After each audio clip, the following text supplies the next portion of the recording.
This is TWiT. I'll tell you the one thing that really stood out for me, and it's going to be an issue for Apple, is we knew, we knew they were going to announce a new watch.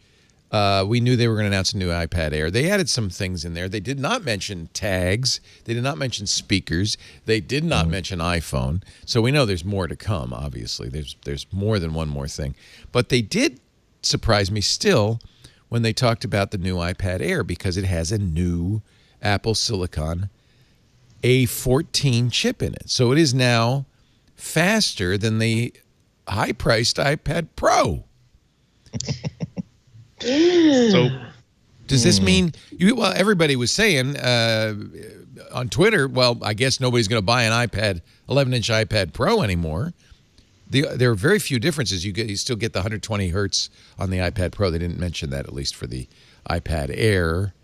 You get Face ID. I'm glad to see Face ID go. I think the on-off button fingerprint reader sounds like a much improved solution.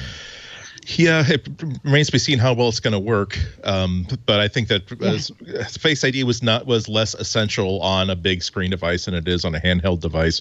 I would like to think that this means that gives us reason to wonder exactly how far ahead the new iPad Pro is going to come as soon as it's released. I thought maybe they'd announce it today, but they did not. They had just updated the iPad Pros with the new cameras, the LiDAR. Yeah. Yeah. I think one of the things that's going to happen, and this might be crazy, but this is a good beta test for Touch ID on a button, because then the iPhone will get 2 biometric factor identification for so you can do if you want to buy an app, you can use either finger or face, right? But if you want to make a transaction, like a money purchase, you're going to have to put finger both and face. And then there's almost no way to beat that. I never thought of that, but you're right. That's brilliant. 2-factor biometrics. 2-factor biometrics. Oh. Well, is Apple willing to make the statement that actually when we said that there's no more secure way to authenticate on this device than Face ID, actually maybe you do want to do both of these at the same. I could really see it. I could really see them doing it as a belt and suspenders sort of situation, because as we have seen, there are times when maybe Face ID is not very, very convenient, and there are times when taking a glove off a hand is not very, very convenient. But that's for the normal course of events. I think what Doc Rock's saying is normal course of events, one or the other. But in those special times, like you're buying something where you really want it to be secure, you might say, I want both, or like you're logging into your bank. I don't know. Even like now with wearing masks and stuff, like the ability that's why to I want have fingerprint Face ID back right now. Yes. Yeah. I've always loved Face ID until I had to rock the mask 24/7. I went to school in Japan, so I wore a mask all the time. Like I was used to that. Oh, that's interesting. But having to unlock my phone when I want to use Apple Pay, because I don't want to touch the punchy thing, the what do you call it, the little display. So I like to tap with my phone. And so, it's great to not to be able to have to take that off there. Yeah, I don't mind losing Face ID, to be honest with you. And I should mention that on-off switch fingerprint is used by a lot of companies. It's used on PCs. It's used, I think Google uses it on some of their devices. Samsung uses it. It's on a lot of phones. Every time I've used it, it's very reliable. It's actually on this the Surface Duo, the Microsoft thing. It's fast, it's accurate, it's very easy to use. And you see, it's just it really is a little, and Apple showed this in the event, it's a little scanner. And you could put that on the on-off switch, and it works very quickly and well. I think it's just a logical place to put it. What was it, a OnePlus? Something I had that, and I liked it a lot. And the whole thing about the fingerprint through the screen. I know it does, doesn't it? But I think it's still good. But if it works, it works. Yeah. Like, that's great. I like to hear that there's already products that have success with using it, so that we know like it's an existing technology. It's not going to fail every third time necessarily. It's good. I'm thrilled. I am thrilled.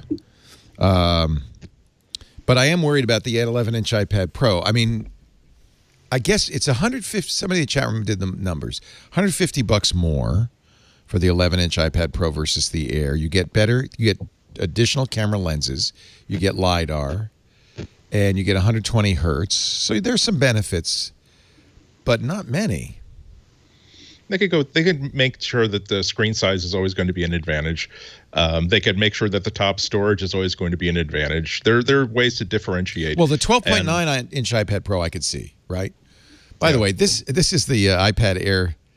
That is a lie. You can even see it is not an all-screen design. There's bezels. I definitely see bezels. Am I wrong? Let's have a place to actually hold it without buying something accidentally. Can we please? Okay, you're right. You do need a bezel on a tablet. I agree. But let's not call it an all-screen design. But bezels are like the smash mouth of industrial design. It's like, what did they ever do to get everybody so mad at it and telling everybody that, oh, this has bezels, it must be a piece of crap? Bezels are fine, they're wonderful. I know, but when you see them and you've been using, it's mostly on phones, Andy. But when you see a big bezel and you've been using bezel-less, you suddenly go, oh, that's disappointing. I'll give you that on the Duo. I'll also give you that on the 8th generation iPad, which we'll be talking about later, I'm sure. Because now that does seem a little bit weird to have all that headroom and footroom. But I really do think that having some air, so to speak, between the live screen and the actual edge of the display is a good thing. You need to be able to hold it. With a phone, you can hold. It's okay. You can hold it by the edges. But a tablet, you need to hold like you're holding a steering wheel. And that I think you're exactly right on that. Yeah. So, Leo, it's an iPad, and the bezels are okay. Thank you, Smash Mouth Doc Rock. Now I know why you got that name. So it is this new 5-nanometer chip, which basically is saying, you see, Intel, this is why we're not using you anymore. These are the I presume the Taiwan Semiconductor Manufacturer, TSMC chips. That was a huge rub in the face. And I can't wait for all of the nerds to zoom in and see what was happening with all of that stuff on the back wall. It was very, very... they already did on Twitter. There are a lot of people with close-ups. Yeah, I think Lance Ulinoff did the first one I saw. Let me pull his up. Because, it's nice to be able to analyze. They do this. They do this every time. They have the quick slide with all of this stuff you can't possibly read in enough time. And then, wait a minute, get that. Here's the... Ewan and I were joking on BTM about all of the Pro displays that Apple had in that ad right there. And they were like, that's because that was the overstock from what they didn't sell. So this is really an interesting processor. I think, by the way, this is the first salvo in what is going to be an amazing... I predict 2021 is the year of Apple Silicon. They are just going to literally lap... Well, not literally. I guess it's not there's no track involved. But they are going to lap Intel and AMD with these processes, these this is on a tablet, a 6-core CPU, a quad-core GPU. 11.8 billion transistors in this thing, a 16-core neural engine. That's what you get when you get the process down to 5 nanometers.